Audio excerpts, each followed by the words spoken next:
دكتور صباح الحسيني، مدير مدينة الإمام الحسين الطبية ومسؤول عن أكبر مستشفى في مدينة كربلاء المقدسة. تقاضا میکنم از همه مؤمنین تا میتونن نوار سخنان این آقای دکتر رو تکثیر کنن. ثانیاً مسئولین محترم این مصاحبه رو ببینن و در مقام تصمیم گیری در امور معنوی عموماً و درباره اربعین و زیارت امام حسین علیه السلام خصوصاً تجدید نظر بکنن که این وضع کرونا در کربلاست. واقعاً اگر گفتن کربلا خبری از کرونا نیست، این رو باور کنیم. کربلا خبری از کرونا نیست، این رو باور کنیم.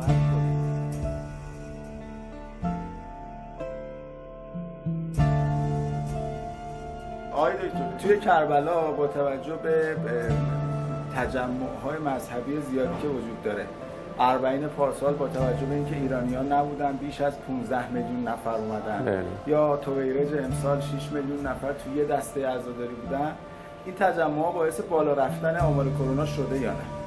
الشكر لله. في الفترة السابقة كان عندنا زيادة كثيرة في أعداد كورونا، أما اليوم إن شاء الله وبعد حقيقة بعد فترة زيارة الإمام الحسين بدأت الأعداد تنخفض تماما، وهذا يعني لا يمكن تفسيره بالطب ولا يمكن تفسيره بالعلم إلا رحمة رب العالمين وبركات الإمام الحسين صلوات الله وسلامه عليه. والحمد لله والشكر، هذه التجربة ليست الأولى في كربلاء.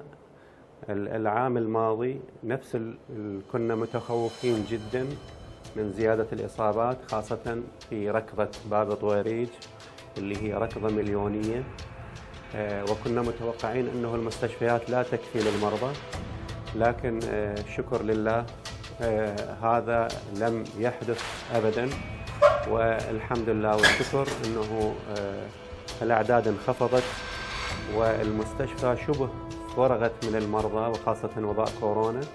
وكربلاء حقيقة واضح النزول فيها، يعني مع العلم كربلاء العراق ومحافظات العراق يعني يأتون لزيارة كربلاء، خاصة زيارة العاشر من المحرم، والآن هسه يمكن الطريق يمكن شفتوا طريق يا حسين الآن مملوء بالزائرين، ولكن لا يزال الحمد لله عدد الإصابات قليل وعدد الراقدين يعني محدود جدا.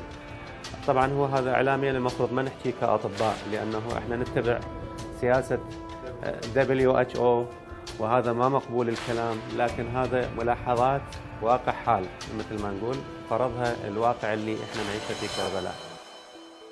برادر عزیزمون آقای دکتر فرمودن که این دیگه از نظر پزشکی قابل توجیه نیست، ممکن کار امام حسین علیه السلام باشه. من میگم دو تا احتمال وجود داره، یا کرونا اصلا اونی نیستش که دارن میگن، اینجا در یک نمونه انبوه شما دارید بسیاری از تئوری ها رو به هم ریخته میبینید.